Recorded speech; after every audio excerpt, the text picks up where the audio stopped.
Amini Reddy is a multifaceted personality, a certified nutritionist, a yogini, a Mrs. India contestant who embodies the balance between discipline, duty, and purpose. On the flip side, we uncover the woman behind the poise, her challenges, philosophies, and the grounded practices that keep her aligned amid ambition and evolution. So I've been practicing yoga for many years, and it was very mystical how on Guru Purnima I came across Amini, and from then there's been no looking back, and she's been my go-to. So here we are, and welcome to the flip side, Amini. Thank you. Thank you so much for being a part of this. So I wanted to ask you one thing because I've also been practicing yoga, but it didn't really turn into my identity. But with you, you've jumped right in, and I think it's deep. Yeah. It's who you are today. So I wanted to talk about that as to when in this was that turning moment where life's direction just totally, took you on the mat. Mm. And that's all where I see you now. Yeah, right. I think I can't imagine my day without practice. I can't begin my day. I can't probably like pinpoint a time where I said like this is very integral part of my life. Like most of them, I think it just started off as a physical practice because at that point the doctor said, this is what you're supposed to do. And I'm like, okay. Um, the one huge big lesson that yoga taught me, and since then it has always been teaching something. I think that lesson was what like really kept me rooted to the practice, and that was just embracing the present moment. Wow. I don't know, somehow until then I realized that Amni was very stupid because she was always either living in the past or I was just imagining the future, but I was never really tuned to my present moment. And that one lesson, followed by many more, I think it was like, okay, this is the one I have to come to so that it keeps me, how do I say, more attuned to how life is flowing. So I think yoga is like the tool which I hold very dear. So yeah, I think that's why it looks like my identity. But yeah, I think also apart from it being your identity, also because I know you, I've also realized one thing, it's your anchor. yeah. But with all the dreams and the glam dreams that you have, it's amazing how you always go back to the practice to find your answers. Yeah, yeah. And I feel that's so beautiful because in all that chaos, that one moment of calmness that you find on the mat has always charged you up. And, I always get that phone call next, okay, I have clarity. This is the direction we're going to head in. But more about the glam side to you as well. Tell me more about all those dreams because I know you've been a contestant. You've also done modeling. Yeah. And that is, you've got the beauty and you've got your purpose rooted here. I think there were two sides to me always. I love the zone of fitness or later how it evolved into wellness, health and all of that for me. But there was also one more facet to me is that I love fashion. Right? But people have somehow seen this as, so if you're into this, you can't be this can't and be you this. can't like, True. but when I enter into the zone of health and wellness, I think the universe keeps giving you signs about, what is your purpose or what is it that you want to be and all of that. And I was coming across so many women at that point of time who were, one thing common, among all of them was the confidence with which they were coming out. Yeah. And I'm like, from a very young age, I was always made to believe that I'm not good enough. It could be in the school, it could be in the college for various reasons. It was a body image, it was the skin color, it was whatever. And I'm like, no, if I really have to aspire to be like them, I need to work on my confidence. And again, it was just out of chance that I just came across this pageantry. And when I was reading about it, it just felt very intimidating, Gulnar. I'm like, oh my God, I can't do all of this. But then I knew the answer was stepping into that. Because for the person that I wanted to become, this is where the transformation lies. And it was purely out of that, desire to change myself internally. I guess I just went into that, but I was not really looking at pageantry as the answer for the person, I'll be in the future. So, You know, when I started my career, it was with Fashion Weeks, the first split at that time with Lakme and India Fashion Week. And of course, for me, at that stage, when you're young and you know that glamorous life is just around you, thrown at you in a way with all the fashion designers in the world showing their creations, you kind of also never realize how commercial it is and how it's just a facade. Yeah. And over the years, of course, today I'm wearing this beautiful outfit by Label Rama, you know, where it's all sustainable fashion. But it took me 2 decades to get where I am. Right. But with you, I've also noticed that there's a beautiful balance with that luxury and sustainable fashion. Yeah. So there is love for it. But I think with your practice and who you are, you kind of manage to balance both. Otherwise, True. I come from that space of beauty, luxury, and I mean, that is what I've always marketed as well. Yeah. Yeah. Only recently, I feel in the last 5-6 years, that internal shift happened. And I realized that no, you know, I need to also believe in the brands that I'm promoting and Yeah. working with. So, what about you? Is it all, would you give it yoga or the inner peace found? Because for you, it's internal work, yes, but then I know that you balance both beautifully. Both beautifully. And I think it's about the reason I'm able to do this is because I'm staying aligned. I'm staying very authentic to whatever I'm What doing. you, yeah. And when I don't feel this is authentic, that's where I'm like, no, this is not something. So, for example, for the pageantry, yes, it taught me so many beautiful things, met so many women who were very inspiring in their own ways. But one thing I was honestly not drawn to was the kind of glam that was enforced on.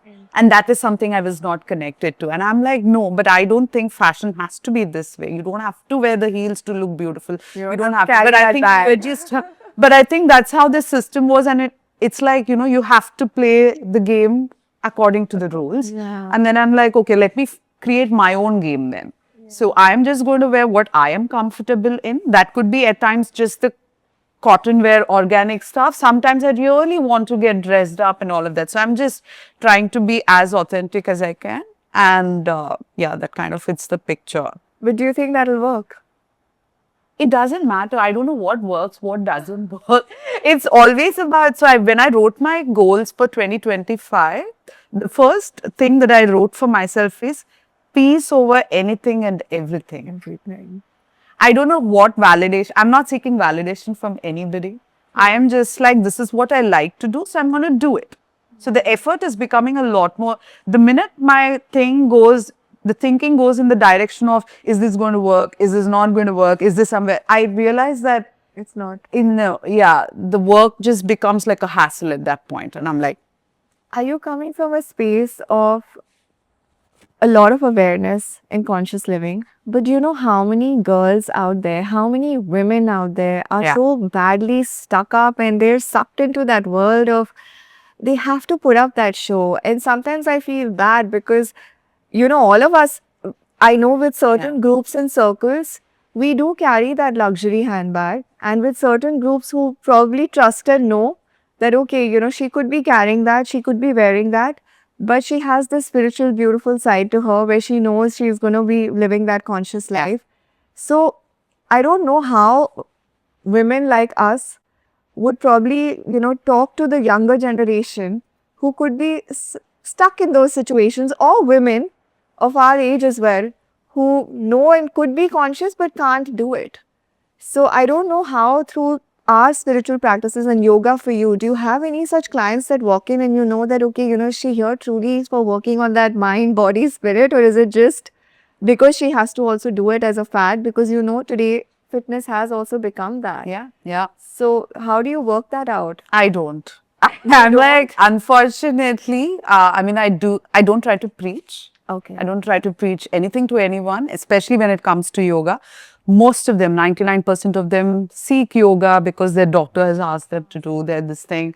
And that's how I started, which is totally fine. But then I only Grateful wish. to these doctors Yeah. for suggesting yoga and not too Yeah. much on allopathy. So that also So I that feel a that shift. is beautiful, but I also wish the doctors knew what actually yoga can do apart from the physical things that we're talking about, right? So when somebody comes to yoga for me, I just wish internally that whatever magic this practice did to me can do to this person also. Because the minute you sound preachy and say like, oh my God, you have to come every day, you have to do this, that, it feels more like I'm giving some bhashan, or I'm like, at the end of the day, I feel experience is something that will change you. True. If you are tuned to what your inner voice is saying, and just leave it to their own evolution. Yeah. So you are coaching a lot of clients, Yeah. but how would you describe Amini in this space, in our commercial world as well, leading up to this main question of mine? My earlier, this thing was, of course, leading up to right here, because you do coach a lot of clients. Yeah, So one-on-one, it could be, of course, internally you're working through nutrition, and externally also physically, you have yoga and pure fuel. So how does Amini describe herself? And is it the personality that's coming out to coach all your clients? I think it's the personality. And again, I'm going to come back to that word, which is authenticity. Okay. So when women come to me, yes, primarily again, I want to lose this weight. I have, I'm very skinny. I want to build some muscle, and whatever that could be. But my idea is to bring them to the circle of life. Every single aspect of your life contributes to your well-being. Food, unfortunately, becomes like their primary. So they're operating at a very surface level of looking at things, and I want to take them deeper. I'm like, it's not the food. How is your home environment? How are your relationships? How is your career? How is your spirituality? Have you ever thought about these? When you try to bring a balance in all these facets, that's when you're going to just be content with the person you are. So I think my coaching is different. I in fact select my clients. I don't sign up anyone and everyone saying that, okay, I'm there for you, because I don't want to promise people that, oh, you will lose 5 kilos in 3 months. I don't know if you will lose 5 kilos in 3 months, or more than that, or less than that. True. What I can promise you is that you will beautifully be embracing your life in whichever space that you're going to operate from, because life is not going to be like this smooth surface level, right? It's always going to have its ups and downs, and you need to have that confidence to be able to embrace it at every point of life. So I don't think that's true for you either. Yeah. Which brings me to, what's the flip side to Amini?